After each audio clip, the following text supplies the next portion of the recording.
Quick shout out to our sponsor, Dealfront. Struggling to reach decision makers? Dealfront has you covered. It's your all-in-one platform to target ideal leads and close deals. Dealfront stands out with live European data in multiple languages, giving you insights and access others can't match. Finding the right decision makers is now just a few clicks away. Dealfront combines market signals, web visitors, and EU company databases, all while ensuring GDPR compliance. Ready to transform your sales game? Get your free demo at dealfront.com. That's DEALFRONT.com. Or check the link in the description and show notes. Elevate your sales strategy with Dealfront.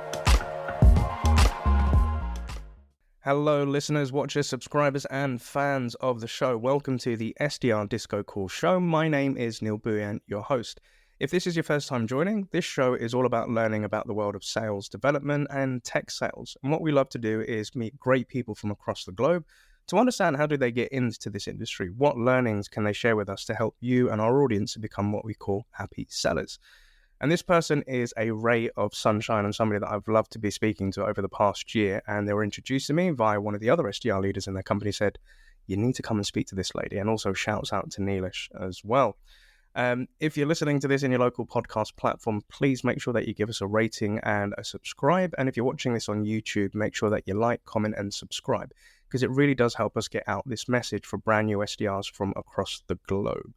But guess, without further ado, could you introduce yourself? Who are you? Where are you based in the world? And what is it that you're passionate about? Yes, and before I do that, thank you so much for having me, Neil, on this podcast. I've been following your journey for the past year and a bit now, so I'm really excited to be here. So thank you for inviting me. And I guess a quick introduction from me. My name is Annabella. I have been working in sales development within the tech industry for the past 6 years, working for Redis.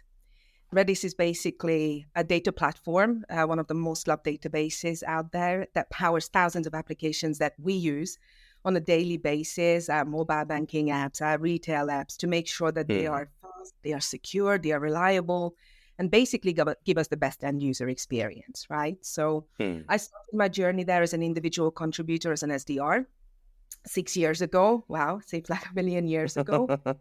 And I have been very fortunate to have been given that opportunity to grow my career within the company from an SDR into a director role within 5 years. So I spent the past year of my journey and career at Redis being a director of sales development, basically spearheading the expansion of our international organization in EMEA and APAC as well. And of course, being responsible for the go-to-market motion and strategy. So prior to Redis, of course, my background was in travel retail. So I joined one of the biggest travel retail organizations, World Duty Free, where I started again as an IC, worked my way into leadership, and I spent 7 years. I guess what you need to know about me, I'm from Hungary, as you can hear from the accent, but I've been working in the UK for the past 20 years. I have a wonderful family, 2 wonderful sisters, one of them being a twin, an incredible mom and partner, and the craziest English Springer Spaniel you can ever imagine. Me on my toes every day and takes me for a walk every day. And what I really love to do in my spare time is reading. I'm passionate about cooking. It's in my blood, and baking, and I'm obsessed with paint by numbers at the moment. Love that, Annabella. Thank you so much. And that is a strong intro, and we welcome you to the SDR DiscoCall show. So thank you so much for that. So obviously, like Annabella, one of the things that has really stood out to me is that you've had quite an inspirational journey of, getting into sales and obviously moving from SDR to SDR leadership. And there's a lot of elements to your story that I'd love for you to share on our show today. And normally at this point, ladies and gents, is we like to go to our guest's LinkedIn profile. And as a gentle reminder, we will always be sharing our guests' LinkedIn profiles in the show notes. So if you want to connect with Annabella after watching this episode today, you want to pick her brain on anything, feel free to reach out. But Anna, one of the things that really stood out to me, like when we first met, is, this story here where you said at age 18, I made the bold decision to move from the UK from Hungary without speaking a word of English, driven by my deepest life mission, which is to be able to support our family. So, in your own words, Anna, could you tell us what was happening at that point? How did you, get introduced to sales, and, how did you make that journey from being an SDR to working in leadership? Absolutely. I think what I'm going to start with is how did I get into sales? Because it's super relevant. So I've always been in sales. I know a lot of people say that they fell into sales. For me, it was very different. I was born into it. Both my parents were working in hospitality, and they were running pubs and restaurants when we were younger, between me and my twin sister. So we were always helping out. And I still vividly remember the day when I must have been 10 years old, when my dad said to me and my twin sister that, okay, the summer break is coming up. You two are going to go outside the restaurant and sell ice cream to everyone. Love it. At age 10, thinking, are you serious? You're serious asking us to spend our whole summer break selling ice cream? So totally outside of our comfort zone, super young. And I think in the first 2 weeks, we probably ate more ice cream than what we saw. So my dad was really best pleased about that. But after the couple of weeks, we started kind of building up the confidence to start talking to people a little bit more, even kind of venture out from behind the counter and start the ice cream to people and really build up those social skills early on. When we were really young. And we did that for our first 5 years of being teenagers as well. So that's where my sales journey has started, honestly. Love that. And of course, during school, I was studying hospitality, shocking, tourism and catering with my sister as well. And there were a lot of work experiences that we had to do during the summer. So that involved being in restaurants, front of house, back of house, and really just dealing with people and also understanding the kind of fuller picture of what does it like to serve people. Not necessarily sell, but serve people. Not customers were always right. Still are usually. So that's when it really started. And what really motivated me to come to the UK and make that really brave decision, because it was, especially that I didn't speak the language at all. Two things. One of them, my twin sister, she decided to come here for the summer. We were very lucky that our other sister was already here, and she's built a life for herself already. So she helped my sister find a summer job. And she came, and obviously we had this twin thing, as you know, I've mentioned this to you before, where you have this really closeness and you feel like your other half is missing. So I was really struggling with that. We both were. So of course, after 2 months, she decided she's going to stay in the UK. So I had no choice. I was coming. So she was one of the inspiration behind me coming to the UK, both of my sisters, actually. And of course, I did mention it in my LinkedIn profile as well, that I wanted to become that support pillar for family, for my mom. My mom has been honestly working so hard all her life, and there were years when we really struggled. And I want to give a huge shout out to our other sister who has supported us through. Gabby has supported us through some of the tough times. And without her, this wouldn't be, I wouldn't be here. Okay. So that was the other motivation behind me coming here. And of course, we were doing our A-levels. We've done it. We were like, what are we going to do next? And of course, my twin sister has kind of started this effect, and I just followed. I love that. So obviously it's very, like, family is a very big key theme within your life, and those early foundations of, serving customers at age 10, learning those social skills, being able to talk to them, feeling that you was missing your other half with your sister, like when coming to the UK. And it sounds like there's a stepping stone. Each sister was helping each other to come into their own. And then obviously coming to the UK and making that decision to, migrate and set up a new life. And what was going through your mind, like when you entered the UK and like language was limited? Like, what was that learning experience like for you, Anna? I was petrified. So whoever is thinking about making that big move right now and listening to this, if it scares you, it's a good thing. Do it. Because that's when we really grow. That's when we really step outside of our comfort zone and do something that will open some incredible doors for us. I mean, just look at my journey, right? 20 years ago, I never would have thought in a million years that I will become a leader I am today. And I will have these experiences and learn the language. So I was petrified. It was the hardest thing was, I think for me, is when I was living with a family. So just imagine living with 4 kids, 2 adults, complete strangers to you, and you're coming into their home. They're welcoming you in, which is a huge deal, okay? And especially back then as well. And you are there, you're standing there and you can't express yourself. And it was so difficult not to be able to speak to them. And back then there were no mobile phones. Okay, so I got maybe a couple of hours of time on Skype where I could speak to my mom and back then my partner. That was really tough, you know. But I've learned so much in that first year when I was being an au pair and looking after kids and cleaning the houses, and you really started to appreciate, you know, just life in general and the curves that you can be on. And it was tough not speaking the language, but both me and my sister, luckily we had each other back in the same country, and we went to college together for a couple of months to learn English. We really wanted to learn it faster.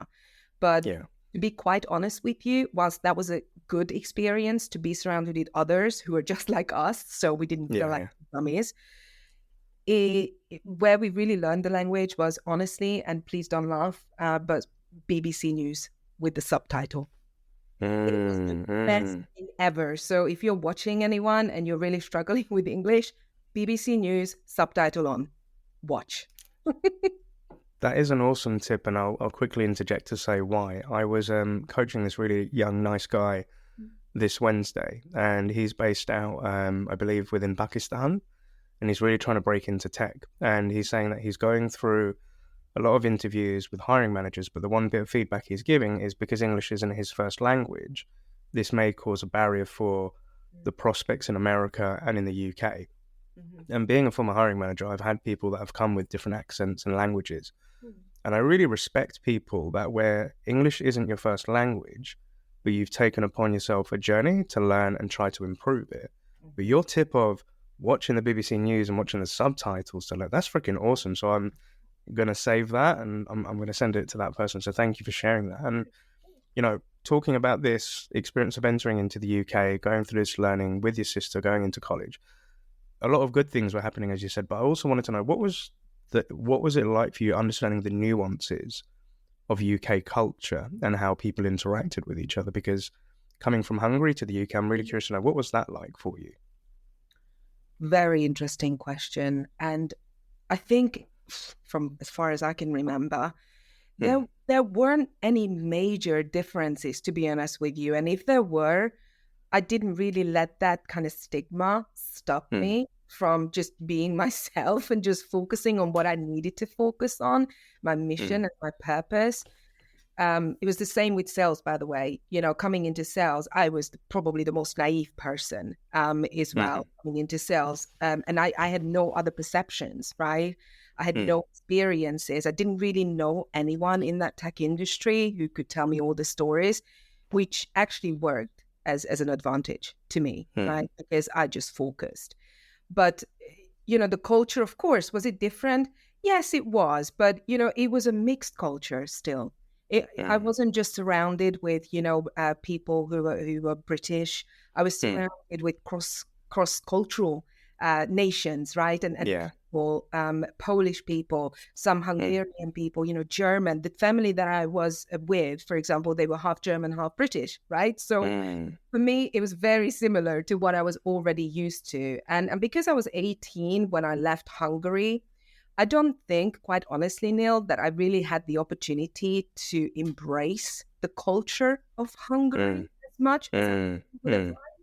So the comparison wasn't that, you know, big in my mind. I just embraced coming to the UK and just being surrounded with other people. I think one really important thing to mention here as well, because you said that you talk to a lot of people who want to break into the SDR world and in tech, is, look, just focus on what you need to do. Just focus on your mission. Anna, thank you so much for sharing. I think that was some really great insights there, as well as to, you know, what was it like coming to the UK and all of those learnings. So I'm very curious to know, is like, okay, so how did sales and following a sales and tech career, how did you come across that? What was your thoughts about applying? And then what was it like going into that sort of world? So the tech world and the way I joined was through someone who knew someone who was hiring at Redis for an SDR. So it wasn't through me applying for the job itself, but it was through my network, basically. So huge shout out to Lindsay Reese, and we can talk about that in a second a little bit more. Yep. Look, like at the third year of my university journey, when I was going through writing my dissertation and thinking about what's next for me, because of course I left a career behind in travel retail when I joined university, and I was working part-time mainly in marketing and retail. I was thinking, what's next for me? And I started researching the industries and the job roles that were booming at that point in time. And what always came out on top was the tech industry, databases, and SDRs. Apparently, that was a huge booming, and it still is. Okay, let's be honest. It was a booming job title, really, to go for. So what I did, I of course did the usual thing that you would do, is send out hundreds of resumes and try and apply for as many jobs as you possibly can. I wouldn't necessarily say it's the best, advice really for people to do this, because whilst I knew the top 10 companies that I really wanted to work for, and of course those were the first ones that I've sent out the CVs for, really being a little bit more strategic with what you want to do and who you want to work for, and understand what kind of culture you want to get into, the industry. I knew that it was going to have to be maybe tech, and I could try my luck in tech. And luckily 5 years after graduating, this friend who's now my mentor, and Lindsay, who has been an incredible part of my journey at Redis, she interviewed me. And I still remember the first day when I walked into Tower 42 in Liverpool Street, and I had an interview with her, with the VP of sales, with the other SDRs, and everybody involved who I would possibly be working with, right? So that's how I really got into the tech world and into Redis through a friend of a friend, and they took a huge gamble on me.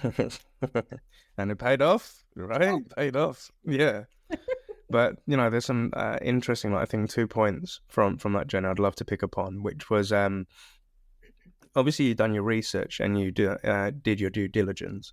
So again, another example this week, I've been coaching an SDR that's thinking about, moving into their next tech company. And they kind of hit me with saying, are there any sort of companies that you would recommend? And I'd be like, dude, I know over 150 tech companies, but it's really hard to just recommend. Yes. And the advice that I gave to that person is, you need to kind of come up with a short list, and as you mentioned, of a place that you want to work. And I said to this person, what are your passions or interests or hobbies? And, there was an interest in AI, because that's a booming, upcoming industry, and there's a lot of change happening in there. They also had an affinity to, the military, where they said they came across a solution which helps provide diagnostic information with services that the military do, so that soldiers are able to do things properly. I said, okay, that's cool. He said he loves sports and all of that. So I said, okay, cool. So think about some of the apps that you're using, or some of the things you use in your day-to-day life with software. If you like those things or those apps, maybe those are companies that you could be looking for. So the point that I was trying to get to him was, you need to go into something where you could feel that you would benefit from such a service, so therefore you can promote that service to other people. But as you mentioned, you kind of had a short list of top 10. How did you come to the conclusion of those top companies you wanted to go for? Yeah, so I've always been very passionate about the beauty industry as well. And this is where I started my journey at World Duty Free. Is I was on the beauty section initially, and then I moved around all the different sections, liquor, luxury, you name it. But beauty was really what I was very passionate about. So one of the initiatives that I took as a customer service consultant was that I've written up this little book about all the different perfume houses, right? To help not just myself, but all the other, I almost said SDRs, but no, all the other customer service assistants to build up on our product knowledge. So we are able to talk to our customers who are coming through at the airport trying to buy a gift or surprise themselves with something with better product knowledge. and advise them better, right? And do a little bit service more than you imagined. So that was one of the things that I did initially, as just writing that book up. And that was why, my leader at that time has also seen the potential in me, because I wasn't doing the day-to-day jobs. I wasn't just doing, the minimum. Every day I tried to go above and beyond of what I was doing. So it was really important for them to see that, and for me to do other things as well, to grow in my career. I think I lost your question. Can you just repeat your question for a second? Yeah, happy to help. So coming to the conclusion of, all right, Annabella's 10 top companies she wants to build, how did you come up with those 10? Got it. So basically, as I was doing this project, I came across all the different companies, beauty companies and beauty houses. And I knew that the vision and the culture of L'Oreal, for example, was really close to my heart at that point. I even wrote an assignment at university about L'Oreal, and maybe Molton Brown, right? Some of these organizations came really close to what I thought I wanted to do and what I felt I aligned with at that time. So of course I applied for those jobs first, the entry-level jobs. And then from my research about the tech industry, I started applying for the different startups as well. But I think back then I may not have put as much emphasis on looking deeper into these organizations. And I think this is nowadays super important, because you need to find the right fit for yourself. And of course, it needs to be a mutual fit between you and the company. And it's important that you understand what your values are, what your superpower is, what energizes you, right? And understand whether their mission and vision aligns with yours. So I didn't go as deep. So my advice really now to all newcomers, and if you're trying to break into the industry, is do your research, but first understand what is it that you are looking for from these organizations, because it's a two-way street. Yeah, 100% agree, because thinking back into people that I've coached, worked with, managed, and also my own journey of looking for companies, I treated my research of companies the same way that I do prospecting. So, visiting their website and understanding what was their, company's journey from being a founding business to, scale up, startup, etc. I'd read the news articles from like TechCrunch and see what's the story been, what are the growth plans, expansion, etc. Then, going on LinkedIn and seeing their company posts, what are they talking about? What are the personas they're trying to reach out to? Something I advise SDRs to do today is go connect with the people that are already doing your job or the job that you want to do. And, ask for like 15 minutes of their time to ask, 3 questions. Why did you join this company? What do you love about this role? And what have been your biggest learning curves or mistakes whilst in that job? Because the way that I look at Anna is everybody has, 168 hours within their week. And in essence, you're giving away potentially 40 hours of your life for a role. So to your point, understanding if you're willing to give that time up for a role, then you need to be happy in that environment, that culture. It has to bring something to you to help you grow. And you've got to see yourself happy working with those people and, selling that solution, dealing with a hell of a lot of rejection as SDRs do as well, but being able to think, do you know what, I'm cool with this. So I think doing that due diligence and research is really key, because, you could be there for a year, 6 years or anything, and you want to be happy in that time. So it's like a partnership, right? 100%. And you mentioned a really important point earlier about look at the products that you're already using that you feel passionate about, right? Yeah. Is look at what would you be passionate about selling those products to your prospects, right? And to your named accounts and to these organizations, because that's all it takes. Honestly, when you're passionate about something that you're selling, you're 80% there. The rest, you can learn. Yeah, 100%. And kind of segueing onto the learning element. So an important piece that you mentioned was Lindsay, this person that helped, was mentoring you. So could I ask the question for the audience that are thinking about looking for a mentor? What is a mentor in your definition? And how do you look for somebody like that, whether that's internally or externally, Anna? Yeah, look, from my perspective, a mentor is someone who is there to be part of your success and help you and guide you through your journey, and someone who tells you not just what you want to hear, and as a matter of fact, less of that and more of the truth, right? And the harsh truth. And Lindsay has done that very well for me in my first 5 months at Redis, because those first 5 months for me were really challenging. And so much so that we sat down and we've gone through a personal improvement plan. Okay. And that's not an easy conversation. No. But and at that time, I was thinking, oh my gosh, I feel so embarrassed because you took a chance on me. You have taken a gamble and I have failed you. Not only failed myself, I failed you. So that's when I decided, that's it. I haven't given this role really what it truly deserves. And I want to focus and carry on just pushing forward from that journey onwards. But she was there to tell me not just the good, but the bad and the ugly. Okay. And help me through that journey. And I love that about her. And a huge shout out to her, to Ryan, to David, Freudenstein, all of my bosses, to Ben, who have really helped me throughout my journey at Redis, because I think it's really important when you find a mentor that you can have these really honest conversations.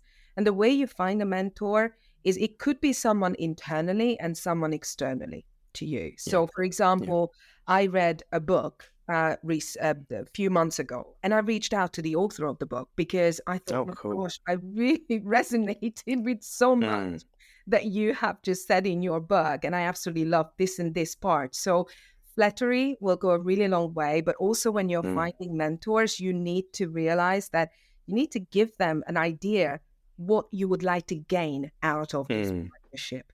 I think it's so important that you set the scene and set the expectations, because trust me, a lot of people will be really willing to help you. And I am one of them, okay? I'm happy to go for a coffee break with whoever who needs a little bit of guidance and motivation. But you do need to set the scene when you're finding these mentors, so they know how they can prepare to help you. So that's my experience. I love that. And you're right, over the years, I've had people reach out to me to ask for help with coaching or, give my 2 cents on something. Yeah. And I've gone into many calls where I'm like, so how can I help you today? And sometimes I hear the response of, I don't really know.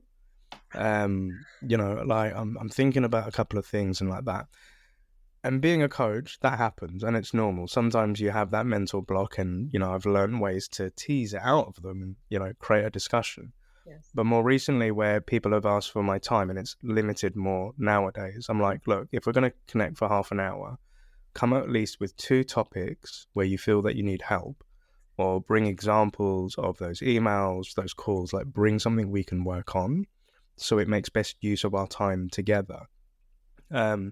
And even if it's a case of they still are stumbling to think about, all right, what could we talk about, Neil? I'm like, look in your calendar. Look at are there any points or blocks, like meetings or calls, or something you feel that you need a bit of extra support on during that week? Then that's enough, right? Because then it helps the coach or the person helping or the mentor know what to talk about in that time. Because I can say to them, like, look, 20 years of experience, there's a lot of stuff that I've done. There's a lot of mistakes, but what is it in specific that you need help with, right? And I think I loved how you said, you felt that you'd let that person down and letting yourself down. And it's normally with these failures, they're the best learnings. Kind of like what I say to SDRs is, don't just bring me calls where you've successfully booked the next step, because as you've done it well, there's nothing to learn, but it's, where do you feel you could have improved? That's where we learn best, right? So I'd love to also know, like, okay, so working alongside Lindsay those first 5 months, it was tough being an SDR, being put on a PIP. I've been put on a PIP as well, and it's scary. It can motivate you sometimes. It can work into your advantage. But what was life like at a high level as that SDR? And then how did you make that next step into leadership, Anna? So I was the 3rd SDR joining Redis for the international market at that point, and I was backfilling for someone who was already working the UK market, who got promoted into the partner role at that point. And yes, look, the first 5 months was really tough. We were truly a startup. I think Redis was only like 108 employees at that point. So really a true startup, no processes, you had to be scrappy, you had to be creative, you had to do A/B testing. And I think, whilst I was trying to learn as much as I could from the other SDRs who were really high performing SDRs, and, shout out to them. In those days, they were really trying to help as well.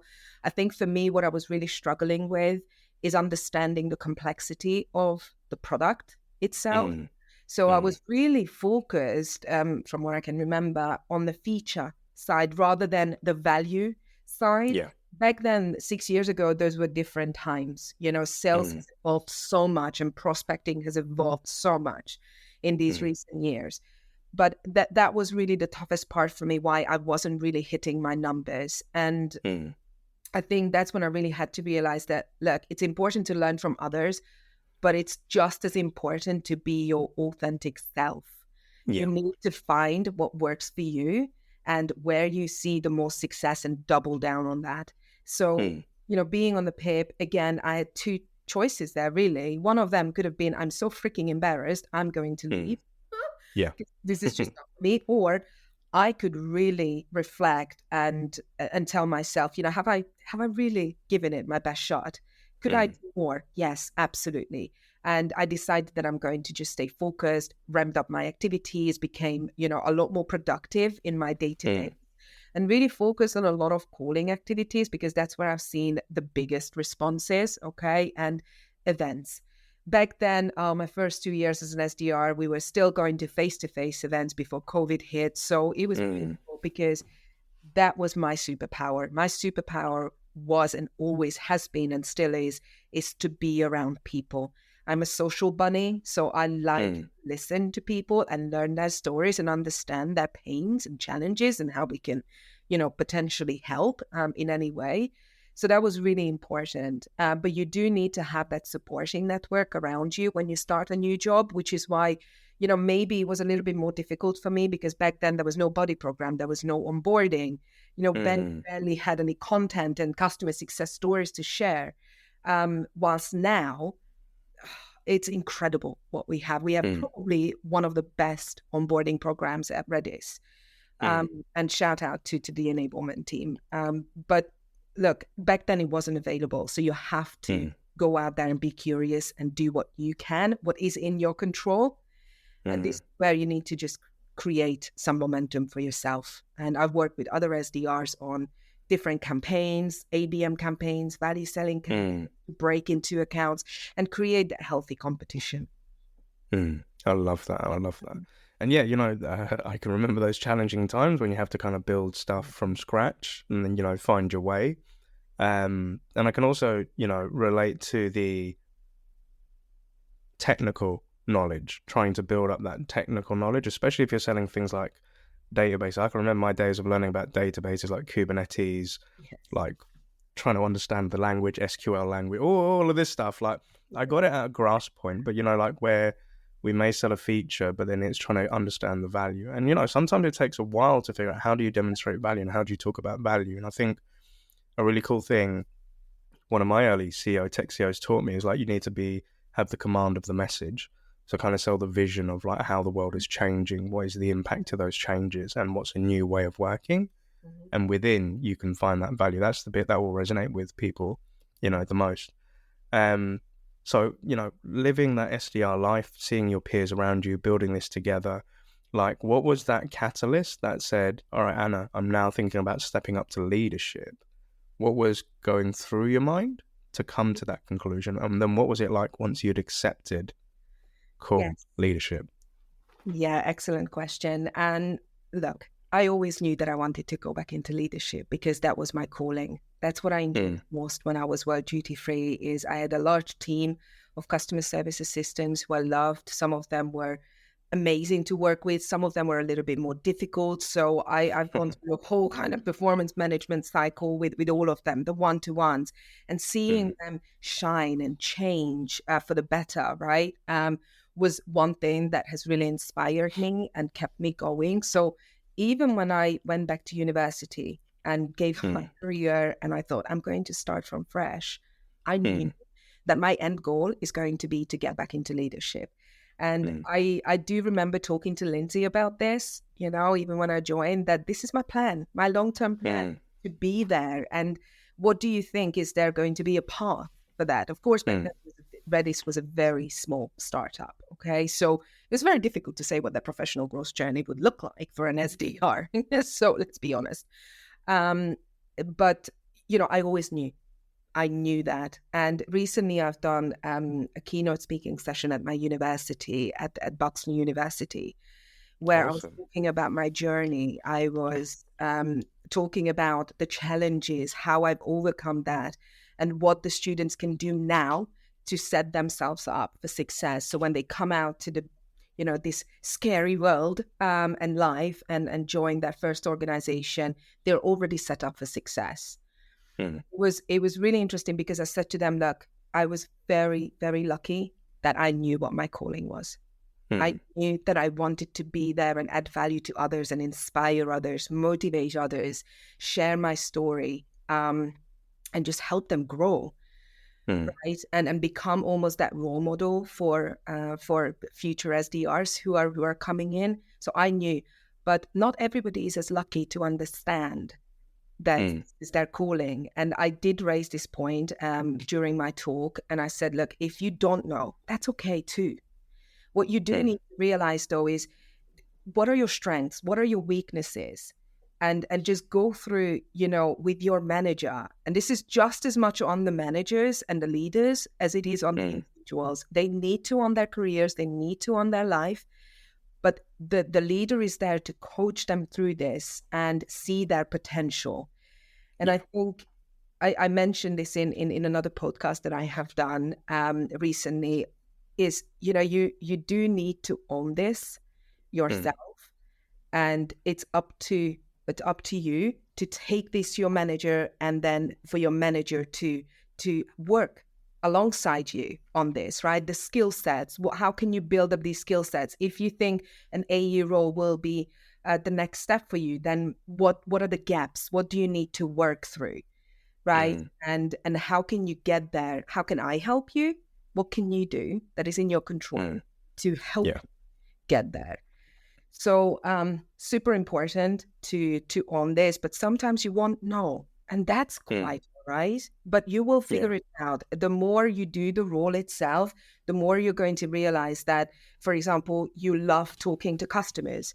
You absolutely love being there in an organization, adding value, and being around your customers and adding value to them. Then absolutely a sales role, a fully blown AE role or a CSR role will be the next step for you. But then sometimes you realize, I love spending time with people and coaching people and mentoring people. Then a leadership role could be the next step. So it's okay not to know, but just work towards something. Just figure out what your strengths are and where your superpower is. I love that. Where your superpower is. I freaking love that.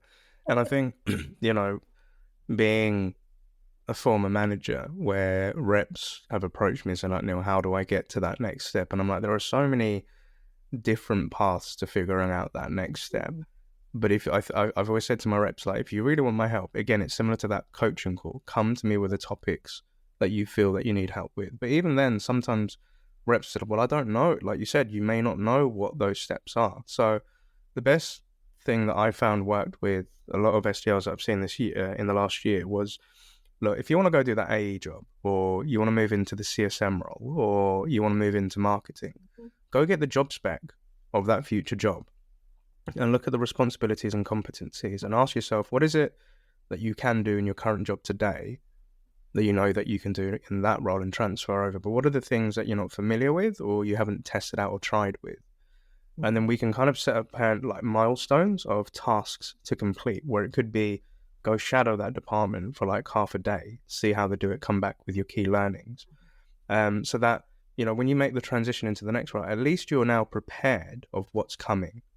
And, you've had a little bit of experience of working on those things, and then you can figure out these are things that we could work on. So it could be discovery, asking great questions with customers, orchestrating next steps, or updating the CRM, or involving other stakeholders. There are so many things we could work on. But again, coming with that menu of list of the superpowers that you want to work on, I think that would be really awesome.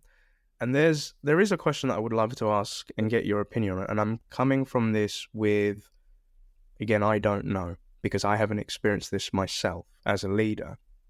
But a very big topic on LinkedIn at the moment that I'm seeing from a lot of great leaders or people that have stepped up is female leadership. And a topic that I've heard and read is, some females have struggled to go into leadership positions. They've come across biases, or, some have steered away from because they've seen this as a male-dominated thing. But being a male leader myself, I haven't lived that life, and I don't know too much about it. But I just wanted to know, do you have any advice for our female listeners that are thinking about stepping into leadership, things that they should be aware of, or struggles that you may have faced, you may have not? But I'm asking from a place of I don't know, so I'd love to ask your opinion, if that's all right, Anna.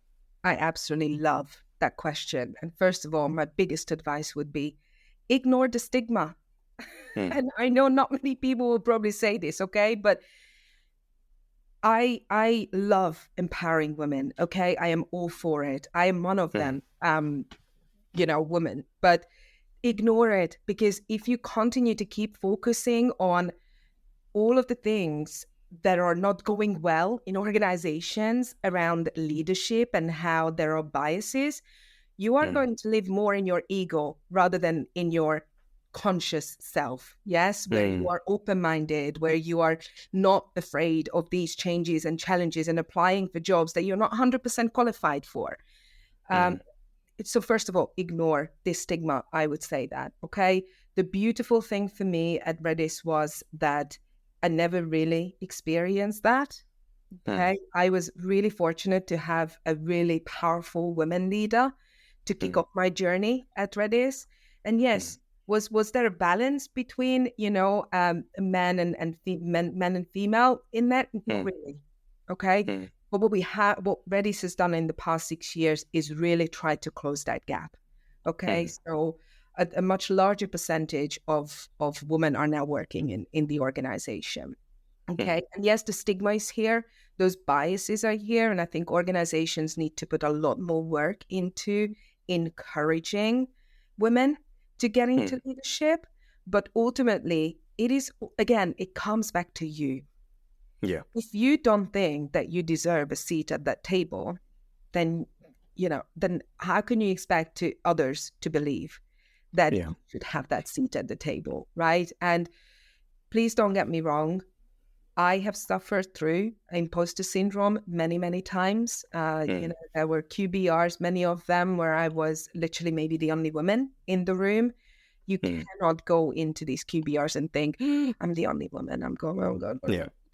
You have to go in there with full confidence that you are there with all the partners that you're working with in the organization who are there to see you succeed as well. Okay, so you need to have that positive mindset around this.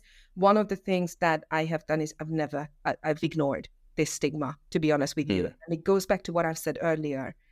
I was very naive coming into this industry, super naive. And slowly you start seeing things and you start building up a little bit more experience around this and how you can overcome these challenges. But honestly, the way you need to overcome these challenges is, first of all, don't hold it back in. If you have some challenges, find either a mentor or your leader or someone who you trust to talk to. Because a lot of the time we kind of suppress or depress, whichever way. Hold it in, right? Hold in our emotions. And I just listened to a podcast recently. It's called The Mindset Mentor. And he basically said, his name is Rob Dial, he basically said, give yourself permission to feel again. Give yourself permission. And it's so powerful because we get so busy in our day-to-day lives that you don't let yourself become vulnerable. And I think one of the biggest traits that I have as a leader and as a human being is that I am transparent and I am not shy of being vulnerable in front of me and in front of people that I work with. So, I would really encourage you to, just put that stigma and bias aside a little bit and take it up on you to make a difference.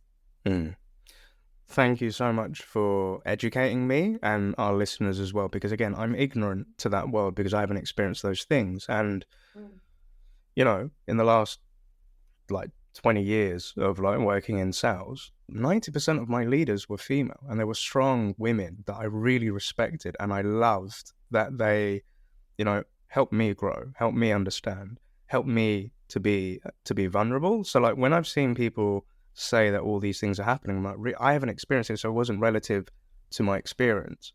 So it kind of annoys me when I'm hearing that people are having to go through those sort of things. But I love how you're saying, you know, you're okay to feel. Yeah. And I think the vulnerability side and empathy as a leader, I think one of the biggest lessons I ever learned, Anna, was saying, I don't know the answer. I really don't. When my reps have come to me and said, how do I do this? I'm like, I don't know, but I'm happy to find out with you. Yeah. You know, and I think this is kind of like one of the key takeaways that I've given to a lot of people that I've spoken to, where they say, I'm thinking about leadership. And my advice to them is, on day one of being a leader, you don't need to have all the answers, because you find the answers on your journey as you go through the experiences. And I think when you're honest with your reps, they'll respect you more so for saying that, you know, rather than trying to make it up or copying something else or something like that. So I think, the advice to, if you're thinking about that leadership thing, is you're going to learn it as you go along. And I've learned a lot, so much so that I've kind of said I've stepped away from leadership because it doesn't bring me the energy that it once did, you know. I'm more happy now in a coaching phase where I'm not tied to a company or their revenue goals, etc., but I'm tied to the individual and helping them to be successful. But I do love it when, you know, an SDR comes into my corner and said, I'm not thinking about the A route. That's not something I want to do. I want to go into the leadership route. I'm like, okay, cool. But no, there's a lot ahead of you, like as it comes along. Just to stop you, sorry to interrupt you there. No, go. Really, really important when you're thinking about going into leadership. I know I keep sounding like a broken record that it's you taking ownership of this, but it is so, so important that you start, if you know that this is where you want to be, start doing things now to, you know, learn about leadership. What does it take? Find other leaders in your sector and in your vertical, internal, external, who you can ask, you know, for advice. And what does it take? What do you need to do to, you know, to get to that point? And also, I think it's really important to understand what type of a leader you want to be. I think I always knew who I wanted to be and how I wanted to lead my team. I'd never wanted to manage my team. I wanted to lead my team. So understand the difference. And look, it might work for some to lead, and it might work for some to manage. But there is fundamentally a huge difference between the two, okay? As a leader, I give a lot of autonomy, trust, and empathy to my team. So they, you know, they get to do what they love, and they get to explore, and they get to fail. Oh my gosh, it's the biggest thing. Is like, so many times I was such a perfectionist where, you know, I was afraid to fail. And failure is such a big part of success. So start doing things now that will get you there. This is what I've done with Lindsay. I was there to help her make her life easier. Okay? Make your leader's life easier and position yourself. So when that position comes up, the company will have no choice but to look at you as the next. Yeah. You're right, because I've had a lot of people come on this show saying they've accidentally fallen into sales. I didn't accidentally fall into sales, but I accidentally fell into leadership, because being that first SDR on the ground and every new hire came along, Neil was training, onboarding them, showing the way, being that person saying, look, the discovery call doesn't have to be perfect. You don't need to know everything about the solution. And I kept doing it. And then when my leadership approached, they said, Neil, we'd love for you to go into a team lead role. I was like, I don't want to do that. I want to go AE life, right? And then, you know, always asking for, okay, what's the next step? And they're like, right, so we want to make you an SDR manager. But I'm like, no, I don't want to be an SDR manager. I want to go into an AE life, right? But they're like, Neil, you said that you want to be like a founder of your own company one day. You're going to have to lead and manage people. So this is where you're going to learn those things. And, you know, an arrogant young Neil was just like, no. But it was the best experience in learning. It was kind of like my mini MBA of learning how to like manage and, you know, help with people and stuff. So I love that. So, you know, coming up to like the end of our journey here today, I'd just like to ask, what would be your what have you seen as a leader, like the two top challenges a leader may go through, and how can they, navigate those challenges, Anna? It's very difficult to pick two. Look, I think one of the things is that you've also mentioned here is not knowing the answer is not necessarily a bad thing. I think this is where you need to, as a leader, stay curious and be very honest with your team and yourself that, you know what, I don't know, but why don't I find out and I come back to you and the whole team and we discuss it together, right? And I give you that answer. So that's one thing, is don't be afraid to say that I don't know. I think so many times we're trying to please, and maybe it's just my way, the way I've done it. When I joined Redis as an SDR manager and when I started my journey as a leader, is that I really wanted to know the answers to everything, and it's impossible. Okay, you need to let go of that perfectionism. You need to let go of the fact that you know everything. And again, it goes back to ego versus aligned self. Yes, spend less time in your ego, more time in being open-minded and curious to learn new things. And I think when it comes to being in senior leadership as well, it's really that cross-collaboration it's a huge piece, especially if you're leading an international SDR organization. It's really finding the right balance of how you can manage these relationships. And if something isn't working, then be black and white. Okay, that's one thing that I have learned, that sometimes maybe, and this is part of my learning curve as well, that maybe I try to adapt too much to the different cultures and the different styles of leaders. So I try to not be so black and white, and I was beating a little bit around the bush. Don't do that, okay? People appreciate honesty and transparency, so give it to them black and white, okay? If something isn't working, tell those leaders that this isn't working, but how can we solve this together? So I think coming together is really important. And look, will it work every single time? No. Okay? Not everybody is going to be willing to work with you, but as a leader, sometimes you just have to let go of it, and sometimes you just have to move forward, okay? Because not everybody will have that open mind who you're working with. But as long as you do try and you put your hand on your heart and you do try, you go through the motions and still nothing is working, then look, sometimes it's just outside of your control. Yeah, that's eloquently put, because there's many instances where I realize I should have let go on certain topics, and, you can't be there to please everyone. No. And, I've had to learn in myself to be more candid and be more direct to the point. And I think I've kind of like the realization of like, look, I might not know the answer or how this is going to pan out, but I just need some sort of path to move forward. And as long as we've got that, we'll figure this stuff as we go along. And that's being cross-departmentally, or, working with individuals, or trying to figure out yourself, like how you're going to take that next step, which... Indeed, asking for help is the biggest sign of strength rather than a weakness, right? I left a leadership position and my mentor said to me, do you have enough cash to run for the next 3 or 4 months? And I was like, yeah. And he said, okay, now take a break, stop thinking about this, but then really ask yourself the question, what is it, your purpose? What is your mission? What makes you happy? What brings you energy? And have as many conversations to kind of explore those realms that then help you come up with a consensus decision of, okay, what do you want to do next? So I think that's lovely, and I'm really eager to see and interested to know like kind of what the next step is for you. But maybe it could include you coming back onto the show and letting us know how things panned out and where it went. What do you think about that, Anna? I'd love that. Awesome, love it. Well, a big thank you to all of our listeners, watchers, and subscribers. If you've enjoyed today's episode, please make sure on our YouTube channel that you drop a like, comment, and subscribe. And any questions for Anna, please pop them in the comments. Equally, to help us get this message out there to more SDRs around the globe, in your local podcast platform, please make sure that you like, comment, and subscribe. Anna, absolute pleasure having you on board. Thank you so much for sharing your wisdom, sharing your journey, and I'm confident it's going to inspire a lot of people out there. But I wish you a great Easter weekend, and most importantly, happy sailing, Anna. Thank you so much. It's been a pleasure. Thank you for listening to the SDR Disco Call podcast today. We would like to get this message out to more and more sales development reps, so please like, comment, and share in your local podcast provider. If you don't want to miss a show, you can always send a blank email to SDRDiscoCall, one word, at bcast, which is bcast.email, and you'll be added to our mailing list.